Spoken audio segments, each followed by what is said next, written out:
അപ്പോൾ ഇന്നത്തെ അംഗം ഇവിടെ തുടങ്ങുകയാണ്. കുറച്ച് മേക്കപ്പ് പ്രൊഡക്ട്സ് ആട്ടോ ആദ്യം കാണിക്കണത്.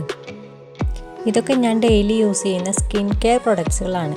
ഞാനിപ്പോൾ ചുമ്മാ നിങ്ങൾക്കൊന്ന് കാണിച്ചു തരാമെന്ന് വിചാരിച്ചു. അപ്പോൾ തുടങ്ങാം അല്ലേ. ഞാനെൻ്റെ മുടിയൊക്കെ ഒന്ന് കെട്ടി വെക്കുകയാണ് കേട്ടോ. ആകെ പാറി പറന്ന് കിടക്കുമായിരുന്നു. കുറേ അധികം പ്രൊഡക്ട്സ് ഒന്നും ഞാൻ അങ്ങനെ വാരി തേക്കാറില്ല കേട്ടോ. എന്നാൽ കറക്റ്റായിട്ട് കുറച്ച് റൂട്ടീനായിട്ട് ചെയ്യുന്ന കാര്യങ്ങളുണ്ട്. അതാണ് ഞാനിവിടെ കാണിക്കാൻ പോകുന്നത്. ഫസ്റ്റ് ഒരു ജെല്ലാണ് യൂസ് ചെയ്യുന്നത്. എല്ലാവരും മോയ്സ്ചറൈസറാണ് യൂസ് ചെയ്യുന്നത്. ഞാൻ ജെൽ ടൈപ്പുള്ളൊരു മോയ്സ്ചറൈസറാണ് യൂസ് ചെയ്യുന്നത്. ഹൈഡ്ര എന്ന് പറഞ്ഞ കമ്പനിയുടെയാണ് കേട്ടോ. ഇത് ഞാൻ കുറേ നാളായിട്ട് യൂസ് ചെയ്യുന്നതാണ്. ആ മോയ്സ്ചറൈസറാണ് ഫസ്റ്റ് ഞാൻ യൂസ് ചെയ്യുന്നത്. അത് കുടി കഴിഞ്ഞപ്പോൾ തന്നെ ഞാൻ ചെറിയൊരു ഈർപ്പത്തോടു കൂടി തന്നെയാണ് കേട്ടോ മുഖത്ത് യൂസ് ചെയ്യാറുള്ളത്. പിന്നെ ഞാനിപ്പോൾ പുതിയതായിട്ട് യൂസ് ചെയ്ത് തുടങ്ങിയതാണ് ഒരു ആഴ്ചയിൽ. അത് തുറന്നപ്പോൾ കുറച്ച് ലീക്കായി ഉണ്ടായിരുന്നു. കുറച്ച് ഓയിലി ടൈപ്പാണ്. ഇതിപ്പോൾ യൂസ് ചെയ്യാൻ കാരണം എന്താണെന്ന് വെച്ച് കഴിഞ്ഞാൽ കണ്ണിന് ചുറ്റും നല്ല ഡാർക്ക് ഷെയ്ഡ് വന്നു തുടങ്ങിയിട്ടുണ്ട്. അതാണ് എൻ്റെ മുഖത്ത് നന്നായിട്ട് എടുത്ത് കാണിക്കുന്നുണ്ട്. അപ്പോൾ ഞാൻ പുതുതായിട്ട് യൂസ് ചെയ്ത് തുടങ്ങിയതാണ്. അതിൻ്റെ ഒരു എഫക്റ്റ് കാണിക്കാറായിട്ടില്ല, 1-2 ദിവസമായിട്ട്. ഈ ഐ ജെല്ല് കണ്ണിൽ തേച്ചിട്ട് ഞാൻ 2-3 മിനിറ്റ് നന്നായിട്ട് സോഫ്റ്റായിട്ട് മസാജ് ചെയ്ത് കൊടുക്കുന്നുണ്ട് കേട്ടോ. എന്നാലും അത് സ്കിന്നിലോട്ട് നന്നായിട്ട് അബ്സോർബ് ആവുള്ളൂ. അത് നന്നായി വലിഞ്ഞു എന്ന് ഉറപ്പായതിന് ശേഷം മാത്രമാണ് ഞാൻ അടുത്ത ഘട്ടത്തിലോട്ട് കിടക്കുന്നത്. അതായത് നെക്സ്റ്റ് മെയിൻ സൺസ്ക്രീൻ. ഇപ്പോൾ ചൂടാണ്, വെയിലാണ്, മഴയുണ്ടെങ്കിൽ കൂടി. മഴയുണ്ടെങ്കിൽ നമുക്ക് സൺസ്ക്രീൻ യൂസ് ചെയ്യാം കേട്ടോ. നമ്മൾ പുറത്തിറങ്ങുന്നുണ്ടെങ്കിൽ സൺസ്ക്രീൻ യൂസ് ചെയ്യണം ഏറ്റവും ബെറ്റർ. സൺസ്ക്രീൻ ഞാൻ യൂസ് ചെയ്യുന്നത് ഫോക്സ്ടെയിലിൻ്റെ ആണ് കേട്ടോ. നല്ല പ്രൊഡക്റ്റാണ്.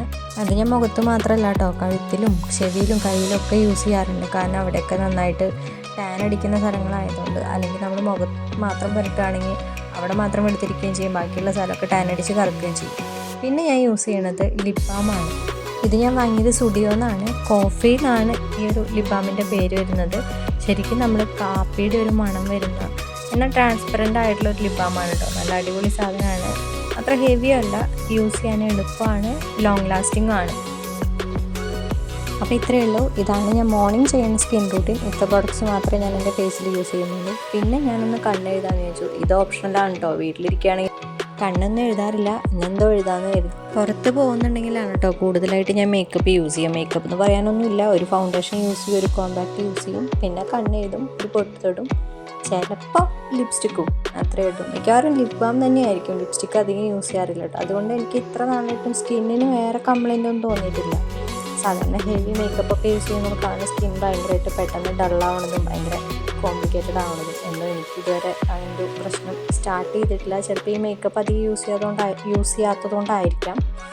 എന്തായാലും എങ്ങനെയുണ്ടെന്ന് നിങ്ങൾ നോക്കിയിട്ട് കമൻസൊക്കെ ചെയ്യുക. അതുപോലെ എൻ്റെ വീഡിയോസ് ഇഷ്ടപ്പെടുന്നുണ്ടെങ്കിൽ ലൈക്ക് ചെയ്യുക. അപ്പോൾ ഇനി അടുത്ത വീഡിയോയിൽ കാണാം. ടാറ്റാ.